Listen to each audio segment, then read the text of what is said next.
Господја Гугучевска, подолго време не сме ве виделе во јавноста, иако сте портпарол на Државната изборна комисија. Причината за тоа е поради тоа што веќе некое време нема избори во државата. Следните избори би требало да се одржат следната година.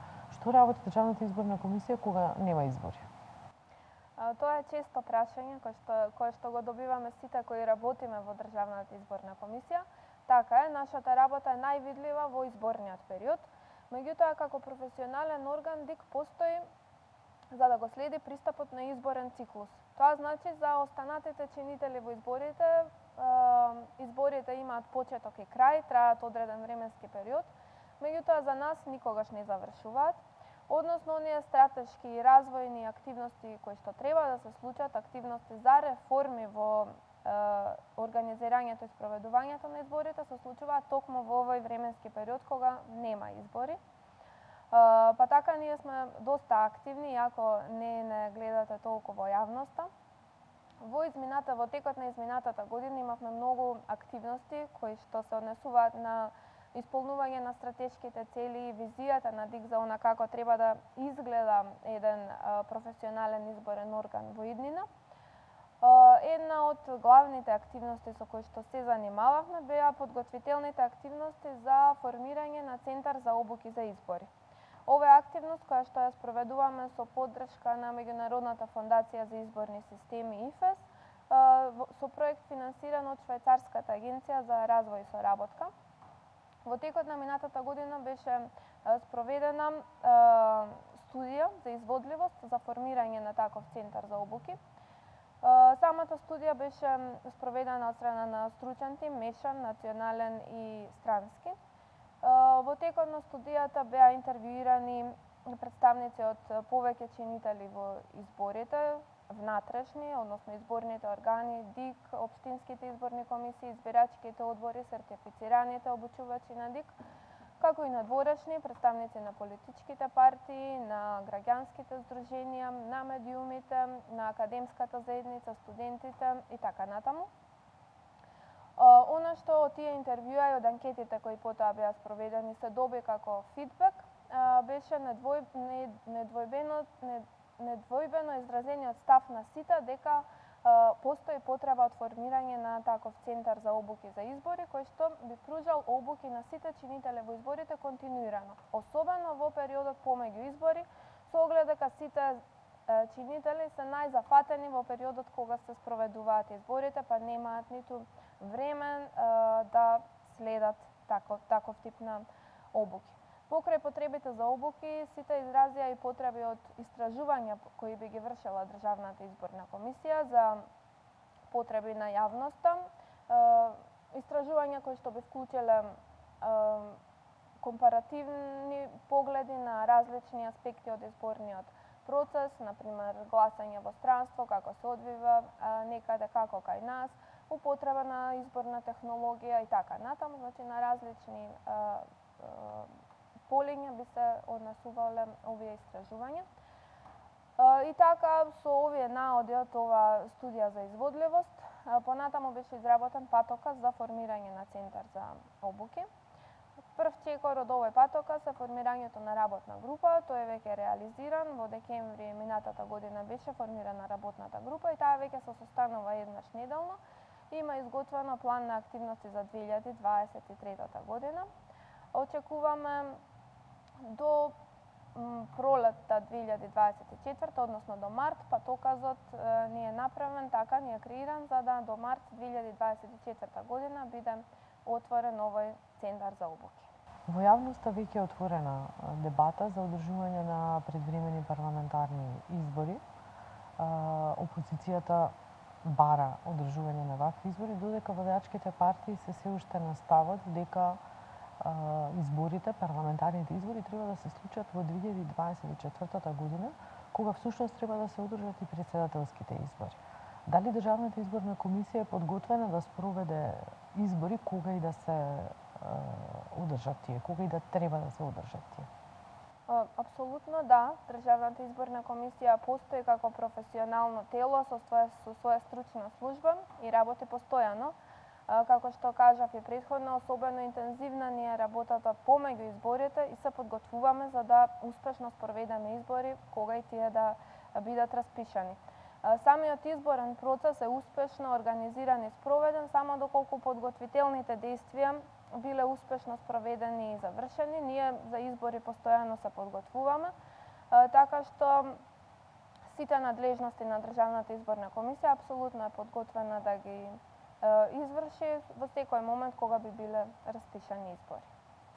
Дали може успешно да се спроведат избори без нов изборен законник или измени на постојниот изборен законник? Овој законник требаше да се промени или да се донесе нов, за тоа да се формира работна група, но според последните информации вакво нешто не се случува. Со изборниот законник, како што сега е во моментов, веќе имаме спроведено изборни процеси, и тоа локалните избори во 2021 година за сите општини и за градот Скопје, како и минатогодишните избори во 3 општини. Така што ние како Државна изборна комисија имаме искуство со изборното законодавство и со имплементацијата на истото. Ќе се сетиме дека во 2021 година за прв пат имавме воведено и изборна технологија, односно уреди за биометриска идентификација на гласачите без пилот проект, односно се пилотираа на самиот изборен ден во целата држава.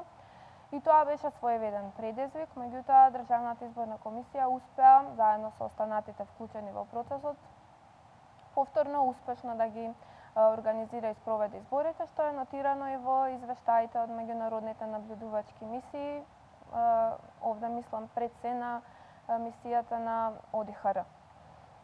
Секако ДИК со овој изборен законник би ги спровела изборите фер, демократски, тоа не е под знак прашање.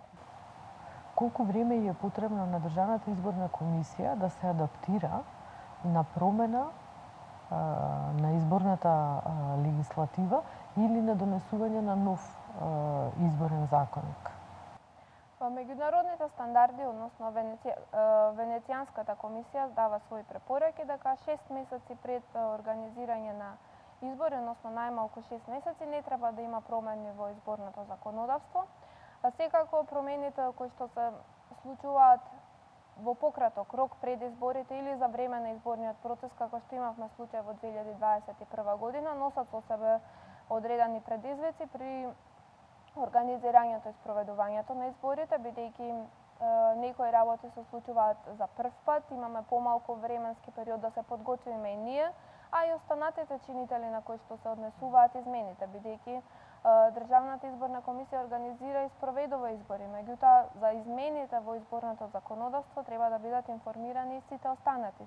Тука пред се мислам на граѓаните, гласачите, на кои се, доколку на нив се однесуваат овие измени, понатаму политичките партии, независните кандидати како учесници во изборите, граѓанските организации кои ги следат изборите или на кој било друг начин се вклучени, граѓанските организации со пофокусирани напори заштита на права на лица со попреченост, заштита на правата на маргинализирани заедници и така натаму, така што мора да бидеме сигурни како општество дека сите тие се информирани за измените и што тие со себе носат во однос на нивното действување во изборниот процес. Ги споменавте новите технологии и поведувањето на апаратите за вчитување на отпечатоците од прсти на избирачите. Дали во меѓувреме Државната изборна комисија работи на зајакнување на своите IT системи, односно на сајбер безбедноста? Тука морам да напоменам дека во последниот период не само кај нас, туку и во регионот се зголемени заканите и нападите на хакерските напади. Апсолутно ова прашање е актуелно и станува се поактуелно не само кај нас, туку и во светот. Државната изборна комисија има стратегија за информатичка безбедност и група Task Force кој што се грижи за спроведување на таа стратегија. Понатаму имаме и план на активности заради имплементација на таа стратегија. Тој подлежи на годишно ревидирање, односно да видиме што сме имплементирале, што не и дали има некоја потреба од ревидирање на самите активности и цели во стратегијата. Секако сконцентрирани сме на тоа прашање. Во текот на оваа година, односно првата половина на годината, повторно со поддршка на АЕФЕС, имаме во плани да развиеме е-курс, онлайн курс за сајбер хигиена. Тој би бил наменет за сите изборни органи, не само за Државната изборна комисија, туку за сите оние изборни органи кои што се вклучени во изборниот процес и би бил достапен отворен на нашата едукативна платформа, така што и секој заинтересиран би можел да го проследи тој курс, односно да се стекне со некои дополнителни сознанија како да заштити својата приватност, како да се заштити во ова време во оваа ера на онлайн живење, поврзано со изборниот процес. Државната изборна комисија е институција која што е лидер во родовото сензитивизирање. Какви активности се спроведуваат во однос на ова прашање? Драго ми е што еве сте го забележале тоа, бидејќи навистина во последните години доста работиме на ова поле, особено со поддршка на мисијата на ОПСЕ овде во Скопје.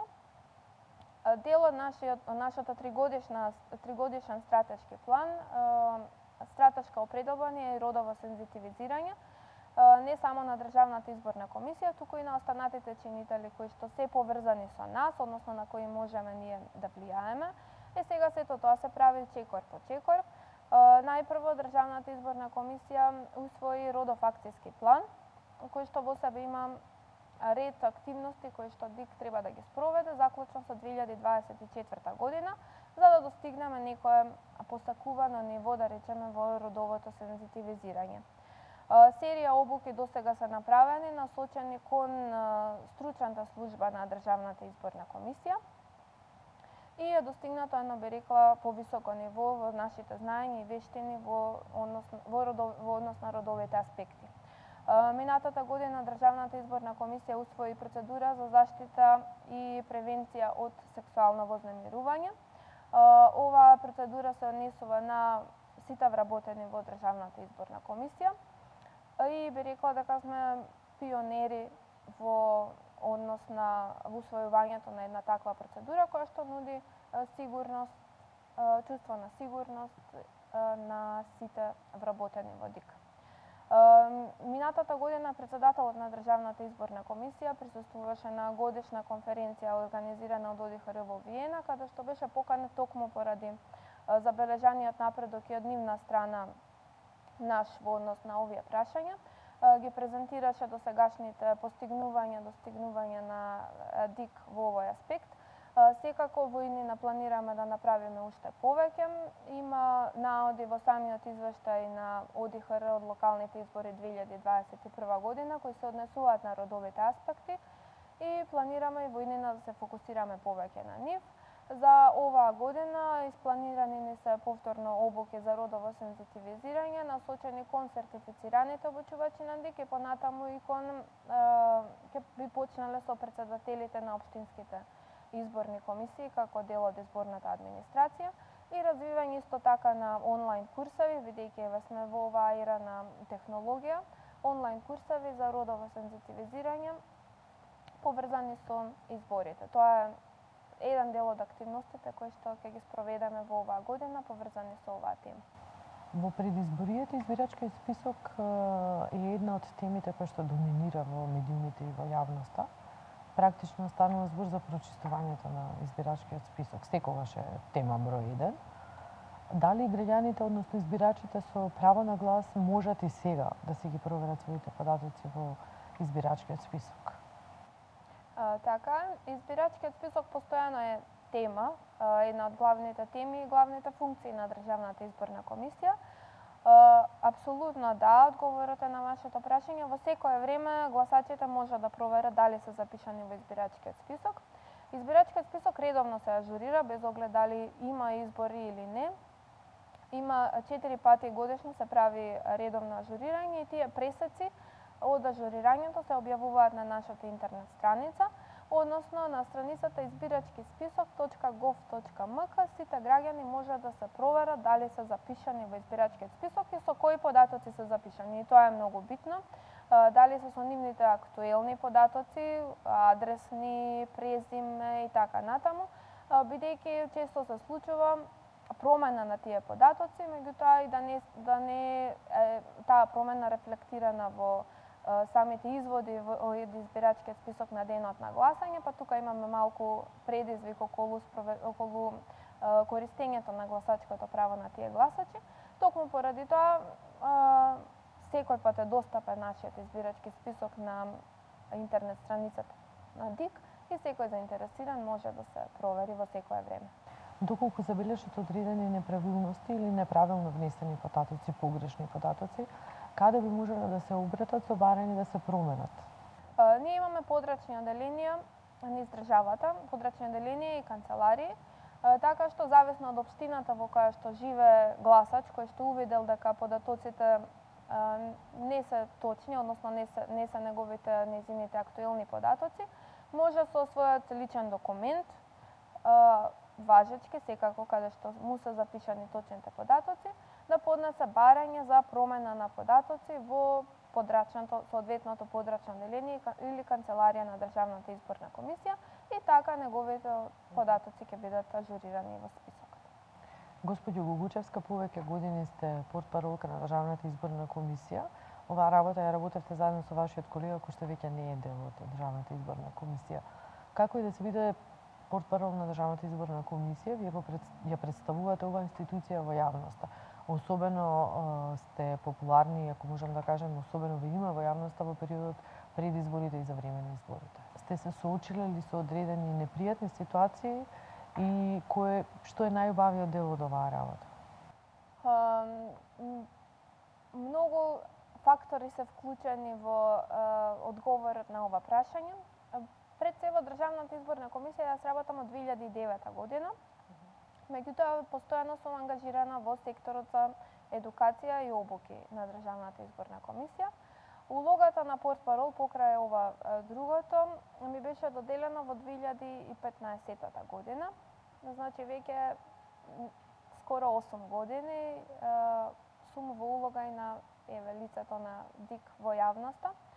Оваа улога ја имавме заедно со колега, кој што не е повеќе во Државната изборна комисија, така што сега во моментов ја вршам само јас.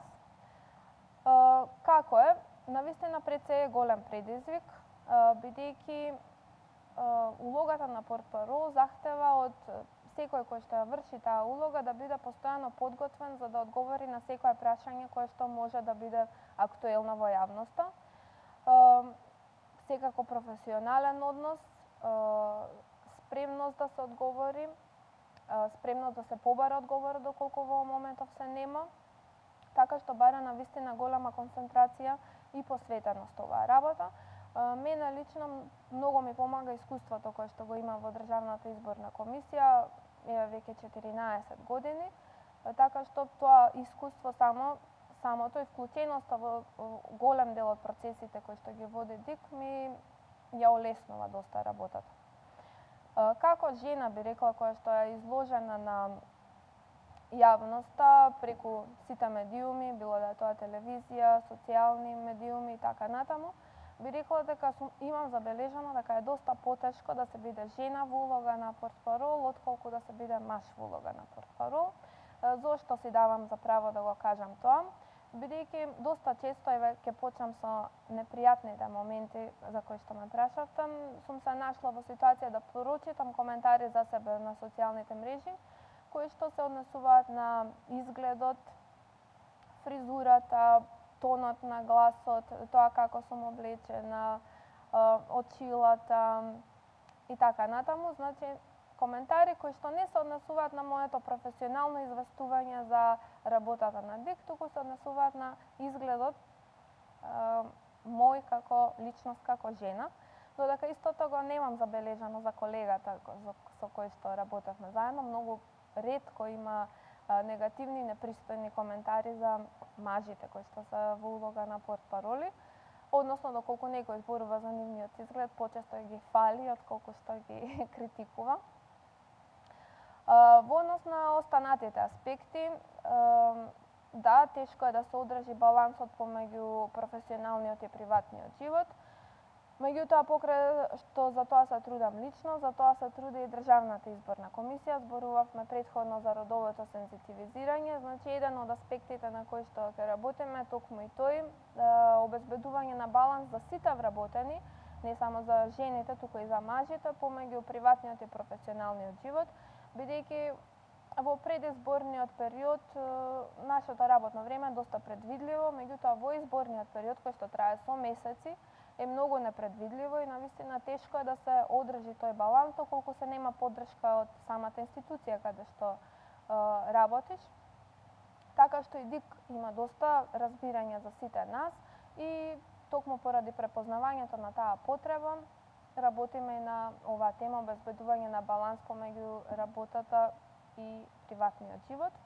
Во однос на пријатните моменти имам доживеано многу повеќе, би рекла, отколку непријатни во улога на портпарол. Многу често ме среќаваат луѓе на улица со пофални зборови за мојата работа, дека ме следат, дека ја следат работата на ДИК, следат тоа што го кажам, дека им се допаѓа начинот на кој што информирам, дека сметаат дека сум професионална и тоа ми значи. Тие коментари ме водат напред.